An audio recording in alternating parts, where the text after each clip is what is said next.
Jeff Gold's with us as well, great criminal defense attorney. And that's kind of your sentiment in the sense that this isn't justice denied, it's justice delayed. And in the meantime, Jodi Arias sits in a jail cell, what, 23 hours a day with Sheriff Joe? Look, there is not one viewer out there that wants to spend one day in prison, one day in jail, where they tell you when to get up, what to eat, when to go downstairs, when you can go outside, when you can see a visitor, when you have to go back to sleep again. It's ridiculous. It's not something that anybody should feel is unjust. Now, whether she gets the death penalty or not has not been decided. That's still on the table. She may get that. I'm not calling is that just or not whether she gets it, but there is no free ride for Jodi Arias. She will be in jail for the rest of her life.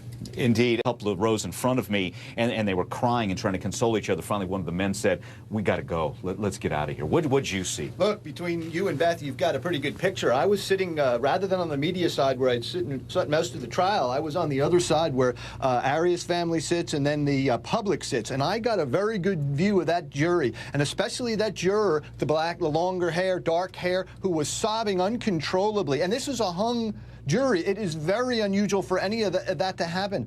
So it was very dramatic, and as Beth said too, we were unprepared because we heard it was a question. Now, we knew it might be hung, but then the judge said we have a verdict. So now we were all like, what? We have a verdict? Oh!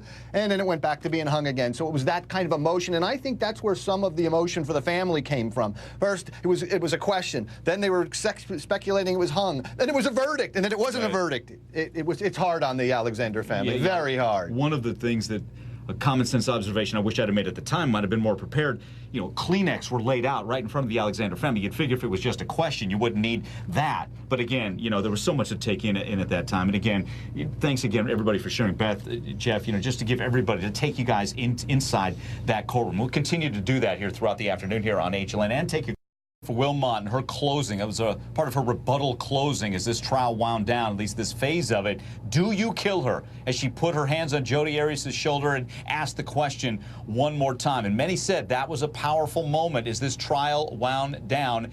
And that leads us to that question, because Jeff Gold back with us. All right, Jeff, so you get a new jury. She's probably going to ask the same thing in just a different way, right? Well, it doesn't have to even be a different way. It's very effective, and it's not that original. That's what you do in a death penalty case, but it was great. She stood behind her, she held her, she touched her, she looked directly at the jury, then she went over to the jury, she looked the jury in the eye and made them understand they would have to kill the client. So that was very effective. Okay, let's talk death penalty, because some, you know, moving forward, someone said, okay, and again, this is somewhat speculation of some kind of a deal coming down the pike, but let's say you get a thought of, okay, life, no parole, let's just end this. Who would have to come up with that idea? Who has to approve it? What chain of command would have to get a hold of that idea? Well, first, the prosecutor has to make the offer. And if the prosecutor wants to make the offer, it goes to the defense, and they say yay or nay. Why would they say nay? They might say, we have an appeal. We would like this whole trial to come back. We want second degree. At the same time, that's why the state might offer it. You may know that in Philadelphia, the abortion doctor who was just convicted there of a number of murders was offered life without parole in exchange for waiving all appeals, and agreed to do it just this month. So that can happen. Okay.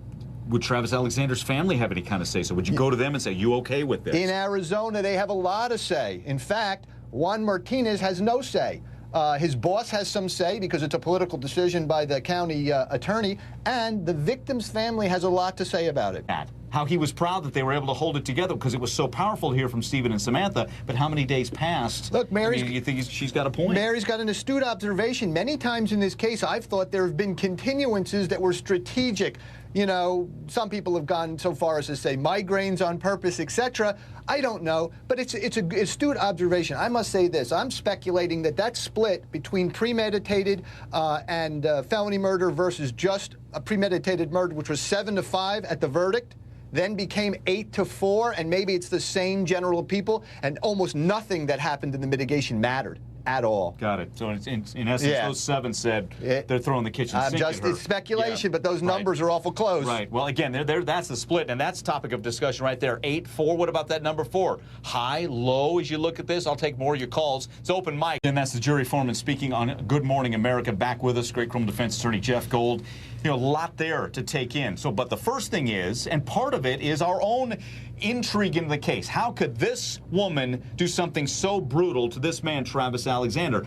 But do you take it as he's saying, you know, I couldn't vote death for someone that looked like that. That's the bigger debatable topic here. Well, let me ask you this, Mike. Don't you see when he says that his mind was made up at the offense part of the case? He said it didn't make sense. Well, okay, he voted for first-degree murder. Right. But still, that translated that no matter what was put in mitigation, what he remembered as the reason why he couldn't kill her is that it didn't make sense. So there was something about the offense itself, not the mitigation, just that there had to be something wrong. And look, you know what, Mike? Who do we kill in America? You kill multiple people, you kill police officers, you kill children, you have a long prior record. This is traditionally a very hard case for Juan Martinez to get a death penalty on. So the big victory was getting murder in the first degree. This has always been difficult to get. A young woman with one murder of an ex-boyfriend with a lot of sex talk to the death penalty. That's a hill, a mountain maybe for Juan Martinez. You know,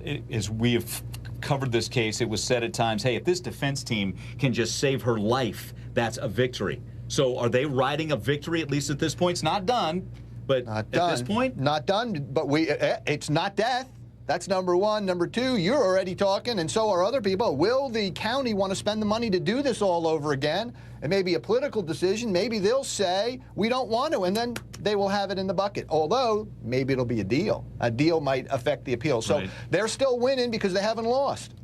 Boy, you just hit on something there. The layers, and again, we're not sure. I mean, at this point, the state's saying they're pursuing this again. We're going to have another jury to go through the penalty phase one more time. But if there's something in the works, how many layers? How many folks? You know, certainly Juan Martinez would weigh in. There's his boss, the Alexander family, and then Juan Martinez's boss could be an elected official that's got to be thinking about future. And are you going to be the one to either authorize a deal and not punish Jodi Arias to the fullest extent of the law? There's a lot there, Jeff. I think if the Alexander family is not on board for a deal, there's no deal. Because politically, that won't sell. So it may be for politics, but that won't sell. Look, Jodi Arias, as it stands now, will die in prison. No matter what, she will die in prison because she got the death penalty and died in prison, or it's her natural life. She will die in prison. There is a misnomer that there's really parole. That whole thing about parole, Mike, didn't mean anything because in Arizona, they've done away with parole, even though the statute says that she's going to die in prison no matter what happens as long as the case isn't overturned on appeal. Even though that argument was playing out in court, because Jennifer Wilmot made sure she told that jury, if you say life, she's dying in prison. Juan Martinez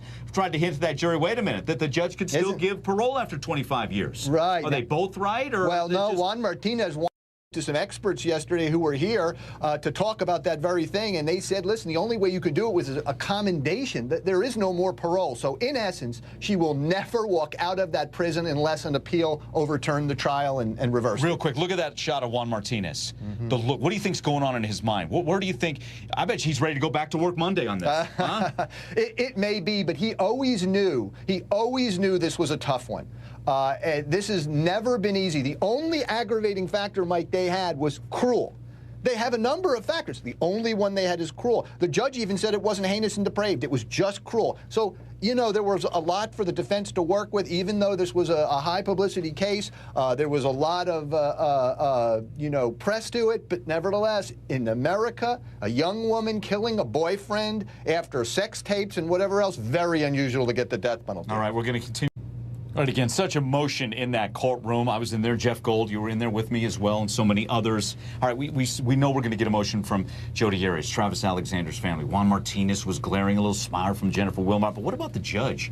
So her voice seemed to break up a little bit. Have you ever seen a judge that becomes, you know, and we don't know the feelings of Sherry Stevens, other than it was a hard case probably on everybody. Occasionally you do. You may remember the judge with the Anna Nicole Judge Larry Seidlin. Yeah, I mean, you know, he had some emotion going there. It's rare. Judge Sherry Stevens has been very calm, very rational, very measured. So that was very unusual. We saw that. And you saw Jodi Arias talking frantically before the verdict with her lawyer, Jennifer Wilmot, which said to us, it was probably going to be something like hung because there was a lot of talking, a lot of talking, a lot of talking, a lot of talking. And that's why we were surprised when it was verdict, because that talking wouldn't be for a verdict. And that, to just enlighten everybody, and I think you spent more days inside that courtroom than I did, but when I was in there, she was active. Did you, I mean, was that daily where she'd come in there and she was with Jennifer Wilmot, with the mitigation specialist? I think during the defense especially, because that was all about her, and there were a lot of things that were happening quickly, were changing on the ground. After all, she had decided just in the middle of mitigation to have no mitigation. That was a big decision, and it involved her. Is she going to give a statement? Is she not going to give a statement? So I think it was especially clear that she was involved then, although she'd always been writing notes and whatever else. But that last bit, when she was frantically talking before they announced this non-verdict verdict, gave away a little bit to us. You know, and just to let everybody know, there was times in this case, I know one time, and I read the articles in Arizona paper, that Jodi Arias was representing herself. Oh, yeah. That we could have had the legal showdown of Jodi Arias versus Juan Martinez. Well, you know, that's the thing people ask me all the time. They say, would you represent Jodi Arias? You're a criminal defense attorney. And, you know, I would, in a sense, but she'd have to be controllable, because what's happened in this case is she's uncontrollable. She wants to control things. Look what she did with an interview 20 minutes after the verdict. No lawyer says okay to that. And then while a death penalty jury is out, deciding her fate, she gives 4.5 hours of more interviews. No lawyer is happy with a client that could have ruined 5 years worth of their work. Yeah, it was even reported that there was loud voices between Jodi Arias and her attorneys right before that post-verdict interview with Troy Hayden. Again, so much here. Jodi Arias, though, right now sits in Australia jail. That's Joe Arpaio's jail, and she's in a 7-by-11 cell 23 hours a day. So it's not like it's Club Med. But we know this, not the death penalty at this point, and I think the feeling for most is it's justice delayed, not justice denied. But what's the future hold for Jodi Arias and this case?